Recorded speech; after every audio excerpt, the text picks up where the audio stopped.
Hey guys, I'm Ada and I've recently published a review article on optogenetic CRISPR-Cas9 tools, and I sent it to a lot of my mentors and some academic researchers, and I got a lot of positive feedback on that. And so I wanted to make this video to break down my process of how to approach a review article to help other high schoolers and people who are just starting out, so that they can get some guidance, and hopefully this helps you as well. So, what is a review article? A review article is also called a literature review, and it is a summary of the recent progress that's been made in a specific field. So, you take the recent research papers, you analyze them for patterns, and you present this in a review article. So you critically evaluate data from the existing research papers, and this can help researchers find patterns and potential areas for further research. So that's why review papers are especially helpful for informing the rest of the scientific community about what kind of studies have been done and what kind of things are possible in a field. So, if you're curious about a certain field, you can definitely write a review article. I know at times when you start, you can feel a sense of imposter syndrome that I don't have enough experience in this area. But if you really put in the effort to analyze papers and find patterns, then you do have a great chance of writing a great review article, and you can then send this out to people in this field to get positive feedback and then keep on improving. Now that we know what a review article is all about, let's dive right into the steps that are involved to writing a good review article. First step is to find a topic you're curious to learn about. You may or may not have experience in this field, but it's good to have some experience, either research or research in a lab, if it's like a wet lab thing, or you have done a lot of like computational work in this. So for me, I had committed myself to doing research in optogenetics, and as I was doing research and exploring other topics that I was curious about, I got very curious about gene editing. So the prime tool of gene editing right now is CRISPR-Cas9, and I wondered if there was any correlation between optogenetics and CRISPR-Cas9.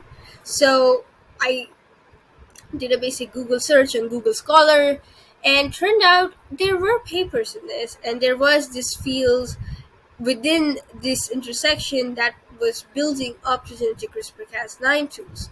So if you have lots of interest, I would encourage you to find intersections between them, to find new potential areas that are very interesting, and a review article in that area can be especially helpful because it's a rare intersection, so a lot of people don't know about it, and this way your review article can help be a source of learning and ideas for other researchers as well. So the second step is to find the actual research papers. So I used Google Scholar to find a lot of the papers, and even when you find these research papers, there's a lot of sources cited at the end. So when you're reading the paper and you find like a similar study was done in this paper, you can read that as well. So this way, if you have a narrow topic, you can find a lot of other papers from an existing paper. Also read general articles on the internet. So for example, I read a great article on AdGene about opportunistic CRISPR-Cas9 tools, and at the end they had a great table of different tools that had been made, and they had also cited the paper, so that proved to be a great database for me to get started on.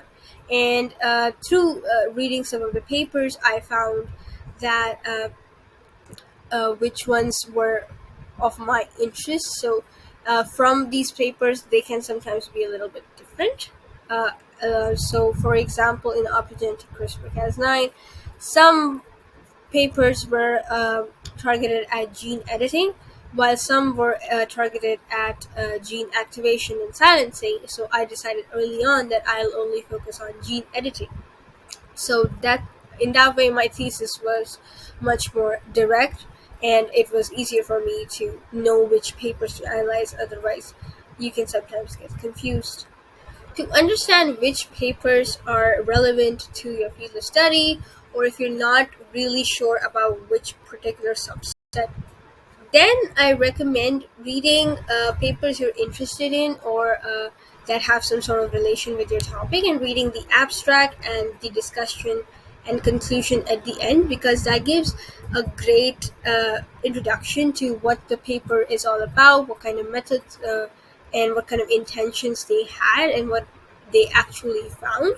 So in that way, I was able to screen a lot of these papers and focus only on the ones that were related to gene editing through NHEJ and HDR mechanisms in CRISPR-Cas9. So after you found your papers, after reading the abstracts and deciding which subset you're going to focus on, you can create a you can create a database of these papers.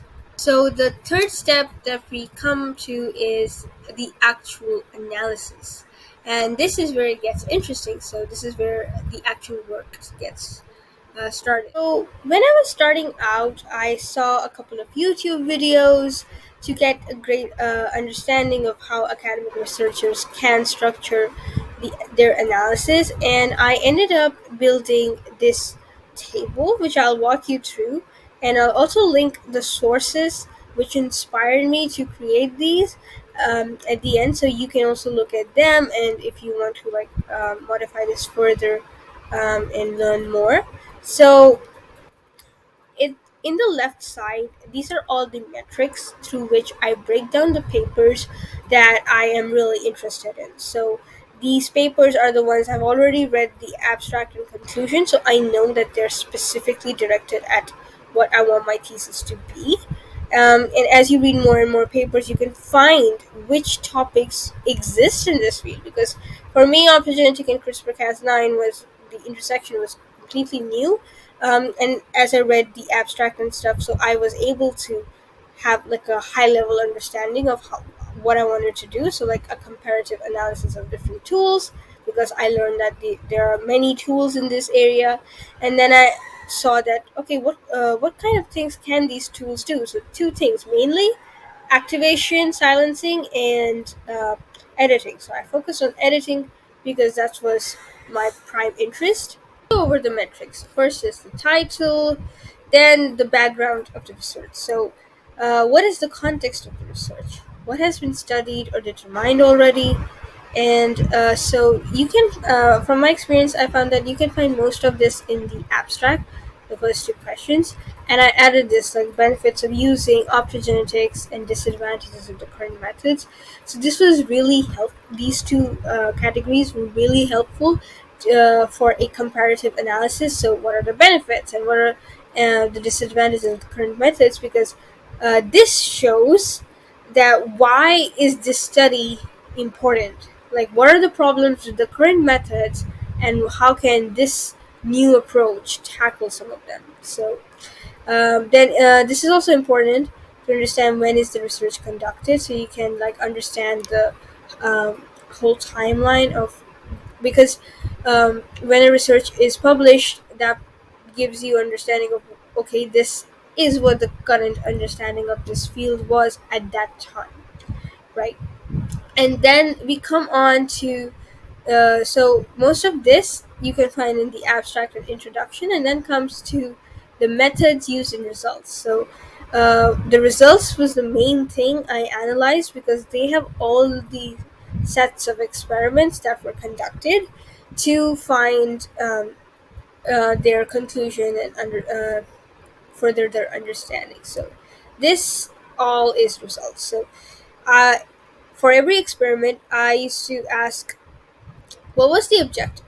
So for every experiment, there's an intention. So for suppose In this, they wanted to determine the best split site of Cas9 to produce optically controlled Cas9, right? And in bottom, I write the details. So, okay, what did they actually do? What did they find? So, this was their method.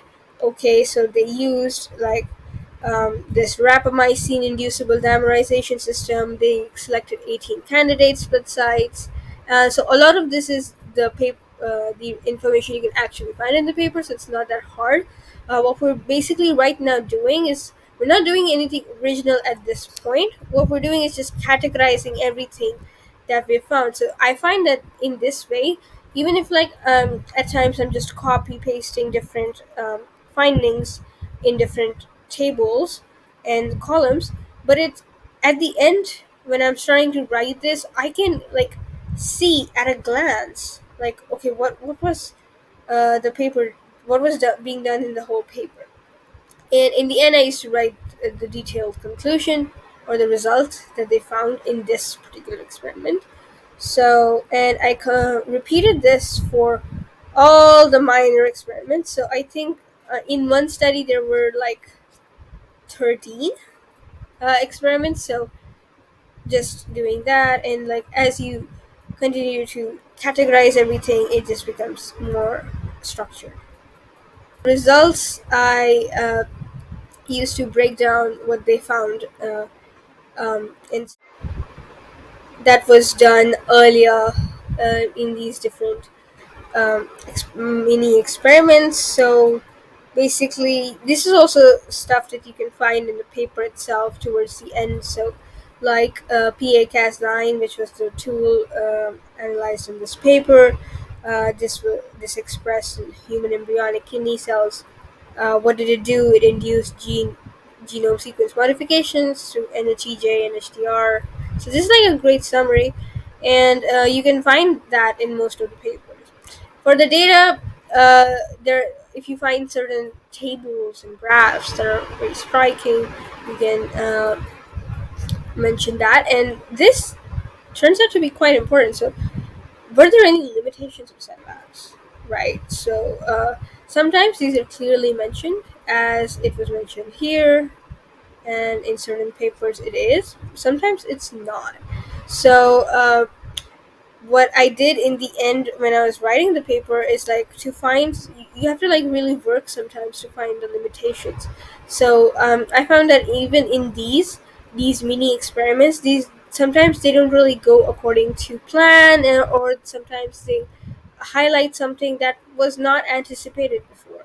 So these could be your limitations and setbacks, and that can really make your analysis stronger. Uh, and these data collection methods was something that I did not really focus much on, because they're not that important in a review article.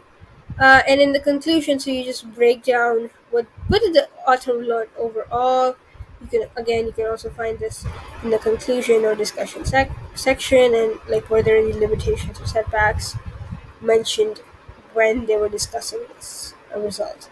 And next step. So this is very important as well, because um, it's mostly it's explicitly stated. So like what can be done further, and if it's not, well, at the time of writing the review, you can find you will develop a better understanding to um, find other areas that need more research, because you can extrapolate that through the limitations you find. Again, like I mentioned, like in this table, your main intention is to structure the papers you found. It's not to make some original analysis at this point. um, and so in the significance, why does this research matter? Because this mentions what is the clear advantage of this specific method or treatment that's been mentioned. So, like, mostly for me, it was like the spatiotemporal and reversible properties of using optogenetics, and there was also unique characteristics of the tools that helped in this.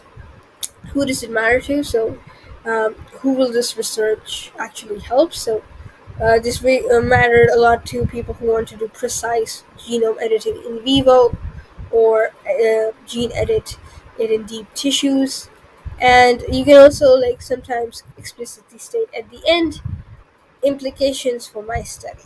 And these are just some extra notes in case. After you've structured all the papers that you wanted to analyze, now you can make a general outline of your review article. So I found that the best way to do this is to read other review articles. Once you decide like what kind of review article you want to do, like I wanted to do a comparative analysis, you can read similar ones. You don't really have to analyze them in depth. You can see the basic structure. So like, okay, there's an abstract, there's an introduction, and this is how they compare these things.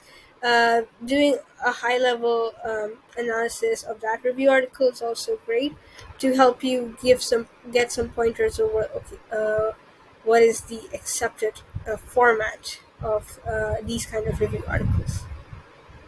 So to structure my review paper, so this is the title I chose: analyzing recently developed optogenetic CRISPR-Cas9 tools for gene editing, and I wrote a succinct definition of what was done in this review article. So I analyzed two methods using light-induced dimerization and photochemical control. This was the abstract, and this is the table of contents. So first I chose to write an introduction to explain some of the theoretical aspects of the technologies we used here. So I talked, after giving an introduction about what was generally done in optogenetics and CRISPR-Cas9. Then I talked about current methods that are being used to regulate CRISPR-Cas9 activity. And through this, I was able to mention what were the main shortcomings of these methods, thus stating the need for newer, more precise methods. And then I explained the methods that I was comparing, so light induced dimerization or split systems, and then photochemical control. Then I also made some diagrams using a website called BioRender, and these are the five tools I analyzed under both of these methods. And so I'll walk you through the structure I took for each of these tools. So I the way I structured this was to understand, like, if I was reading this for the first time, what kind of information would I need to efficiently see the pros and cons of these. So I firstly gave an overview of what it was, what it could do, and then I went really deep on the molecular construct of each of these tools, because that is where the creativity lies for these tools. Like, if you're using, what kind of optogenetic molecules you're using and how do they work. I also gave some diagrams, and then I all the experiments I analyzed through in the results were succinctly summarized in the capabilities. So each of the experiments reveals something about the tool. So, for example, it can gene edit to energy J. So I used to write this, and then I used to mention the details about the method that they used and the evidence that was there in that paper to prove that yes, this is possible. So I did that for each of the little or big findings I could find through the results section. And like I said, from that, either at the end of the paper you can find some limitations, or in the mini experiments and results I also stated future implications, and I continued this for all the five tools. In the end, I have this section called discussion. So we discuss our analysis. I made a table with certain metrics. So this is a new table. This is the one that I used in the paper. The previous one I showed was used to actually write the paper. So in this, I had certain metrics that I could find to compare each of these five tools, so that you can compare at a glance Then I also wrote some theory about some highlight the capabilities and limitations, and this paved the way to write future applications and directions for study. Finally, the conclusion was summarizing the tools and what kind of things we can do further and what this means for the field. And finally, cited all the sources I used. So now let's go to the next section of the video, which is my experience and some tips I have for a good article writing experience. So first is to organize everything well. So I organize everything in Notion. So I organized.